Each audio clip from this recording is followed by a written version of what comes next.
Bom dia, eu me chamo Ana Luísa e vamos falar hoje sobre o impressionismo. Bom dia, eu me chamo Stephanie e eu também vou falar um pouco sobre o impressionismo e o seu contexto histórico. Dando início no trabalho, falando sobre o impressionismo, ele foi um movimento artístico que revolucionou a pintura e influenciou diversas áreas da arte, como a música, a literatura. Originado na França no século XIX, ele surgiu como uma resposta à rigidez acadêmica da arte tradicional e buscava capturar os efeitos da luz e do instante fugaz da realidade. O impressionismo se desenvolveu em um período de grandes transformações sociais e tecnológicas, incluindo a Revolução Industrial e as suas inovações técnicas, que trouxe diversos avanços tecnológicos que impactaram na arte, como os quais a criação dos tubos de tinta metálicos, que permitiu que os artistas pintassem ao ar livre. Além dos desenvolvimento de pigmentos sintéticos, que aumentou a gama de cores disponíveis, e o uso de novos pincéis e telas de maior qualidade, que facilitou a aplicação das pinceladas rápidas. O impressionismo influenciou fortemente também a modernização de Paris e as suas influências urbanas, que durante o século XIX, pelo Barão Haussmann, sob as ordens de Napoleão III, redesenhou Paris, criando grandes avenidas e parques que serviram de inspiração para os impressionistas e estabeleceu cafés, teatros e espaços de lazer, que se tornaram temas frequentes das pinturas. Com a invenção da fotografia, surgida no século XIX, mudou a maneira como os artistas viam a realidade, pois a câmera podia capturar imagens com precisão. Os pintores passaram a explorar, então, formas mais subjetivas de representação, buscando captar a impressão do momento, em vez de reproduzir a realidade com exatidão. Vamos falar um pouco sobre as características do impressionismo. Uma das mais fortes são as suas técnicas e estilos. O impressionismo rompeu com as regras acadêmicas e desenvolveu um estilo inovador, usando pinceladas curtas e rápidas para sugerir movimento e luz, fazendo uso também de cores puras e vibrantes, aplicadas lado a lado sem misturas prévias, fazendo a ausência de contornos rígidos, onde as formas são definidas pelo contraste entre cores, tendo sua preferência por cenas ao ar livre com influência direta da luz natural e representando momentos efêmeros com a variação da luz ao longo do dia. Outra característica do impressionismo eram os seus temas, que fugiam dos históricos religiosos, focando na vida cotidiana. Além das paisagens naturais como rios, campos e jardins, pintavam também cenas urbanas, como cafés, teatros, bailes e ruas movimentadas, e também retratos espontâneos de pessoas em momentos de lazer e trabalho. Vamos falar agora sobre os principais artistas e obras do impressionismo, tendo o primeiro deles, Claude Monet, considerado o pai do impressionismo. Monet explorou a variação de luz e da cor ao longo do tempo, tendo uma de suas principais obras, A Impressão, Nascer do Sol, de 1872, que foi a pintura que deu o nome ao movimento, Nenúfares, que foi uma série de pinturas que captaram a luz refletida na água, e Mulheres no Jardim, que mostra a influência da luz natural na paisagem. Outro artista foi Pierre-Auguste Renoir, que destacou-se por suas representações de figuras humanas em ambientes festivos. O Baile de Moulin de Lagat, uma cena vibrante da vida parisiense, e o Almoço dos Barqueiros, que mostra a interação entre pessoas em um ambiente ensolarado. Quem também foi um artista de renome no movimento impressionista foi Edgar Degas, que preferia cenas da vida urbana e do cotidiano, tendo sua forte influência a fotografia. Uma de suas mais famosas obras foi Dançarinas do Palco, que representa o mundo do balé com ângulos inusitados. Outra obra também foi A Banheira, que explorava a intimidade feminina em cenas. Outro artista foi Camille Pissarro, conhecido por suas paisagens e cenas urbanas detalhadas. Boulevard Montmartre, Retrato das ruas movimentadas de Paris, e Colheita de ervilhas, representação de trabalho no campo. Para finalizar, mas não menos importante, Berthe Morisot, que foi uma das poucas mulheres do movimento que focava em cenas domésticas e intimistas. Uma de suas grandes obras e admiráveis foi O Berço, que foi um retrato sensível da maternidade. E a última foi No Jardim, que mostra as mulheres em momentos de lazer na natureza.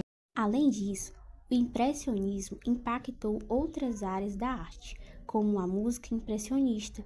Na música, o impressionismo se manifestou através das harmonias suaves e atmosferas sonoras etéreas, evitando estruturas muito rígidas. Um dos principais compositores foi Claude Debussy, de Clair de Lune, Prelude à une brasse mid d'une faune, Maurice Ravel, Bolero Jazz de Raoult.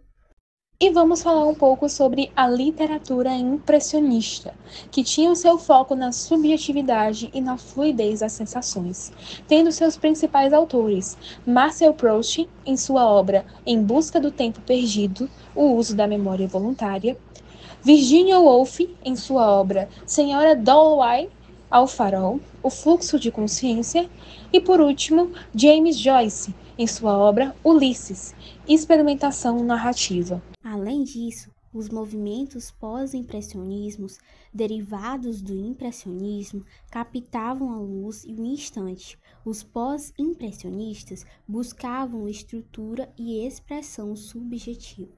Um dos principais artistas eram Vincent van Gogh, com sua Noite Estrelada e os Girassóis, Paulo Cézanne, os Jogadores de Carta, Montanha Saint Victory, e Paulo Ganuti, com o Cristo Amarelo, De Onde Viemos, O que Somos e Para Onde Vamos. O movimento também teve influência em movimentos posteriores. O impressionismo abriu caminho para a arte moderna, influenciando o expressionismo, que é a emoção intensa e a distorção das formas, o fauvismo, usado da cor, o cubismo, a fragmentação da realidade, e o abstracionismo, a rejeição da representação. Por fim, vemos que o impressionismo foi um divisor de águas na história da arte, rompendo com as convenções acadêmicas e inaugurando uma nova forma de ver e representar o mundo. Seu legado continua vivo, influenciando a pintura, a música, a literatura e o cinema até os dias de hoje. O expressionismo foi um movimento artístico do início do século XX, que se caracterizou pela expressão intensa de emoções e subjetividade. Os artistas buscavam representar sentimentos internos, muitas vezes de angústia e alienação, através de formas distorcidas, cores fortes e contrastantes. O movimento se opôs à realidade objetiva e se focou na interpretação emocional da realidade, influenciando não apenas a pintura, mas também o cinema, a literatura e o teatro. O Grito, de Evan de Munch, é uma obra emblemática que transcende o tempo e se tornou um ícone não apenas do expressionismo, mas da arte moderna como um todo. Aqui estão alguns aspectos sobre a obra. A composição e a técnica. A imagem de uma figura andrógina, com traços distorcidos e uma expressão de terror absoluto, domina a composição. Essa figura parece estar em um estado de angústia extrema, simbolizando o grito interno do ser humano diante de um mundo caótico. As linhas curvas e onduladas permeiam a obra, tanto na figura quanto no cenário do fundo, surgindo um movimento e uma sensação de desintegração da realidade. Essa distorção intencional contribui para transmitir uma intensa carga emocional. O uso das cores intensas e contrastantes com tons de vermelho, laranja e azul não representa a realidade objetiva, mas sim amplificar o impacto psicológico e transmitir a sensação de inquietude e desespero. O grito é frequentemente interpretado como uma representação visual do sofrimento existencial e da angústia moderna. A obra captura o sentimento de isolamento e o terror interior que pode acompanhar a experiência humana em meio das incertezas do mundo. O cenário, como o céu turbulento e as cores surrealistas, reflete não apenas a passagem no tempo ou as mudanças atmosféricas, mas também o tumulto interno do indivíduo. Mesmo estando inserida em um contexto urbano, a figura se destaca como isolada, reforçando o sentimento da alienação. Desde sua criação, o grito foi objetivo de diversas interpretações. Alguns o veem como uma manifestação do pânico coletivo e do sofrimento como um mundo em rápida transformação. Outros como uma reflexão pessoal do próprio Munch sobre a vulnerabilidade e a resistência, que é uma incerteza para ele. A obra continua a ressoar com um público contemporâneo, sendo utilizada como símbolo dos dilemas e conflitos emocionais de uma era. Sua imagem é amplamente representada na cultura pop, sendo um lembrete poderoso das complexas emoções que definem a experiência humana. O grito vai além de uma simples pintura. Ele é um retrato visceral do desespero e da alienação que pode marcar a existência humana. Bom dia, eu me chamo Manuel e dando continuidade das vanguardas europeias, eu vou estar falando sobre o cubismo. Por sua vez, o cubismo, um movimento artístico revolucionário do início do século XX, desafiou as convenções tradicionais da arte ao introduzir novas formas de representação. Caracterizado pela fragmentação de formas e pela apresentação de múltiplas perspectivas simultaneamente, o cubismo buscou representar a realidade de maneira mais completa e dinâmica. Os principais precursores desse movimento foram Pablo Picasso e Georges Braque.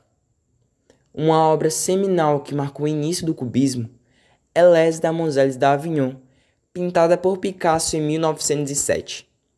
Esta pintura retrata 5 mulheres nuas com formas angulares e distorcidas, desprovidas de perspectiva linear tradicional. As figuras apresentam traços inspirados em máscaras africanas e esculturas ibéricas, refletindo as influências que Picasso absorveu em seu trabalho. Les Damoiselles d'Avignon é frequentemente considerada a obra que marcou o início do cubismo. Nela, Picasso abandona a representação naturalista e a perspectiva tradicional.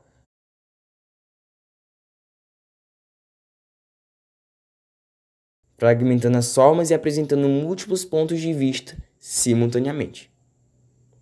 Essa abordagem revolucionária abriu caminho para o desenvolvimento do cubismo analítico, caracterizado pela decomposição dos objetos em planos sobrepostos e pela paleta de cores mais monocromática. A interpretação de Les Damoiselles d'Avignon tem sido objeto de debate desde sua criação. Alguns critérios veem a obra como uma representação de prostitutas em um bordel de Barcelona, sugerindo uma crítica social ou uma exploração da sexualidade e do voyeurismo. Outros interpretam a pintura como uma meditação sobre a mortalidade e a condição humana, especialmente consideradas as expressões faciais das figuras e a atmosfera inquietante. A influência de Les Damoiselles d'Avignon e do cubismo estendeu-se além da pintura, impactando a escultura, a literatura e a música. No Brasil, o movimento modernista incorporou elementos cubistas, com artistas como Tarsila do Amaral e Anita Malfatti, explorando formas geométricas e perspectivas múltiplas em suas obras. Em resumo, o cubismo representou uma ruptura significativa com as tradições artísticas do passado, propondo novas formas de ver e representar o mundo. Les Damoiselles d'Avignon permanece como um marco desse movimento, simbolizando a inovação e a ousadia que caracterizaram a arte no início do século XX. O futurismo ele foi uma das principais vanguardas artísticas no início do século XX e ele surgiu na Itália com o Manifesto Futurista, que foi publicado pelo poeta Filippo Tommaso. E o movimento ele buscava exaltar a velocidade, a tecnologia e a modernidade. E também as principais características do futurismo era a exaltação da velocidade, do dinamismo, a valorização da máquina, da eletricidade e da modernidade, e também eles usavam linhas diagonais para criar a sensação de movimento. Também teve suas influências na arte, que foi na pintura e a escultura, que os artistas eles buscavam capturar o movimento e a energia das cidades modernas. Na literatura, que a linguagem ela era inovadora, sem pontuação e com as palavras soltas. Na música, que foi criada a arte dos ruídos, que foi usando os sons das máquinas. Na arquitetura, ele influenciou nas construções futuristas. O futurismo ele também influenciou outros movimentos, que foi o construtivismo russo, o dadaísmo e o surrealismo. Eu vou falar uma das principais obras, do futurismo, que foi Formas Únicas da Continuidade no Espaço, que foi do Umberto Boccioni, não sei se é assim que pronuncia. A descrição da obra é que essa escultura ela representa um corpo humano em movimento e parecendo se fundir com o espaço ao seu redor e causar a sensação de velocidade e energia, que é características do futurismo. O significado da obra é que a obra representa a obsessão futurista pelo progresso, pela tecnologia e pela ruptura com o passado. E ele queria mostrar a energia do corpo humano em movimento, como se fosse impulsionado pela força da modernidade. Bom dia, meu nome é Maria Clara e eu fiquei com uma das principais vanguardas da peça, que é o dadaísmo. Da obra, fonte, 1917, de Marcel Duchamp. Marcel Duchamp foi um dos artistas mais influentes do século XX, responsável por redefinir o conceito da arte. Sua obra, fonte, de 1917, é um mictório de porcelana, assinado com pseudônimo. Rembrandt tornou-se um dos maiores símbolos do dadaísmo, um movimento que rejeitava a lógica e as normas artísticas tradicionais, em resposta ao absurdo da Primeira Guerra Mundial. O dadaísmo surgiu durante a Primeira Guerra Mundial, com uma reação ao absurdo conflito e à sociedade que permitiu.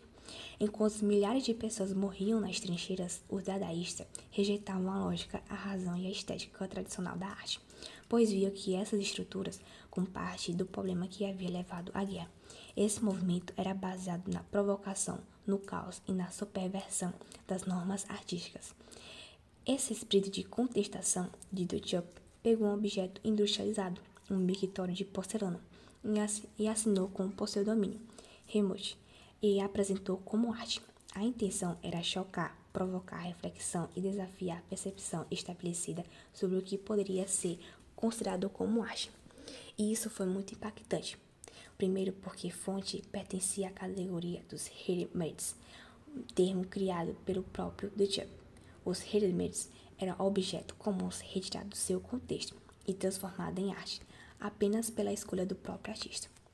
Para Duchamp, a arte não precisava ser feita com habilidade ou técnica sem exigir um processo de criação tradicional. Ele afirmava que a arte estava na ideia e não na execução, que o artista poderia simplesmente selecionar um objeto qualquer e designá-lo como arte. Esse conceito desafiava frontalmente o século de tradição artística, nos quais a arte era valorizada pela maestria técnica do artista, pelo uso de materiais nobres, representado estética, temas históricos, religiosos ou mitológicos. Como fonte, Duchamp mostrou que a arte poderia ser muito mais do que uma obra feita à mão. Ela poderia ser um conceito, uma provocação, um questionamento sobre a própria definição de arte. A Sociedade Artística Independente de Nova York, que afirmava aceitar todas as obras submetidas, recusou fonte, relevando barreiras invisíveis sobre o que era considerado como arte. Esse episódio expôs contradição dentro do próprio sistema artístico, que se dizia aberto à inovação, mas não aceitou o conceito radical. O nome Rembrandt fazia referência à marca de encanamento, mas também satirizava o mundo da arte. Duchamp mostrou que qualquer objeto, quando era colocado no museu, poderia ser adquirido um novo significado. Essa provocação abriu caminhos para um movimento como arte conceitual, que valorizava a intenção do artista mais do que a técnica. Fonte, no início, foi muito ridicularizada, mas se tornou-se um marco da arte conceitual, influenciando diversos movimentos artísticos, como o minimalismo, a arte conceitual, a arte contemporânea e o surrealismo. Fonte é um questionamento sobre o que define a arte e que tem o poder legitimá-la. Duchamp desafiou as convenções e mudou para sempre a nossa maneira de enxergar a arte. O impacto.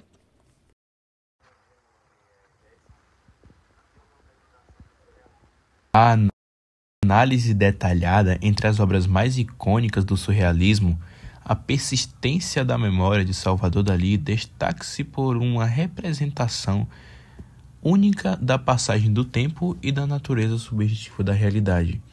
O aspecto mais marcante da obra é a presença dos relógios derretidos, que parecem escorrer como se fossem feitos de um material maleável. Esse elemento simboliza a relatividade do tempo, uma ideia que ressoa com a teoria da relatividade de Albert Einstein, que revolucionou a física no início do século XX. Além da conexão científica, os relógios moles podem ser interpretados como uma metáfora para a fluidez do tempo na mente humana.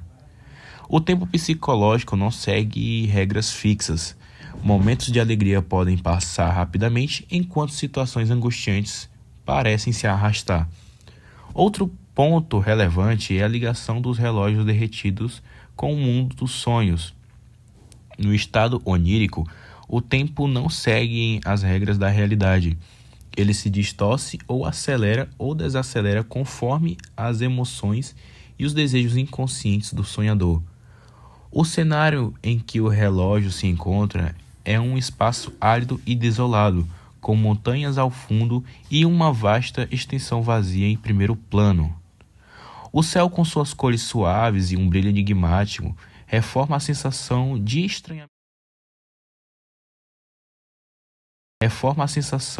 estranhamento e imersão em um mundo de sonho. A luz na pintura parece indicar o final da tarde, um momento de dia associado à transição entre a vigília e o sono, sugerindo que estamos em um espaço intermediário entre a realidade e o inconsciente.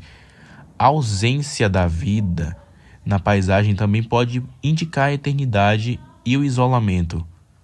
O tempo na visão de Dalí não está ligado à existência humana, ele continua fluindo independente das presenças de pessoas ou seres vivos. No centro da composição há uma figura amorfa ou biomórfica que lembra um resto adormecido. Essa forma já foi interpretada de diversas maneiras, sendo uma das leituras mais aceitas a de que trata de um autorretrato deformado de Dalí. Os elementos faciais, como um olho fechado, uma narina e uma língua pendente, sugerem um estado de sono profundo, reforçando a relação da pintura com o mundo dos sonhos e do inconsciente. A figura biomórfica também pode ser vista como uma fusão entre o humano e o ambiente, sugerindo que a mente e a paisagem surreal são inseparáveis. Isso reforça a ideia de que a realidade externa é moldada por nossa percepção subjetiva. O surrealismo, movimento do qual Dalí fez parte, foi fortemente influenciado pelas teorias dos inconscientes desenvolvidas por Sigmund. O pintor acreditava que as imagens dos sonhos revelavam aspectos ocultos da mente humana e buscava transpor essas visões para a tela.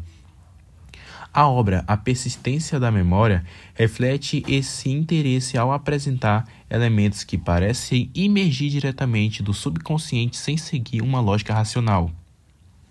Dalí também usava a técnica do método paranoico crítico, que consistia em estimular os estados alterados de consciência para acessar visões do inconsciente e convertê-las em arte.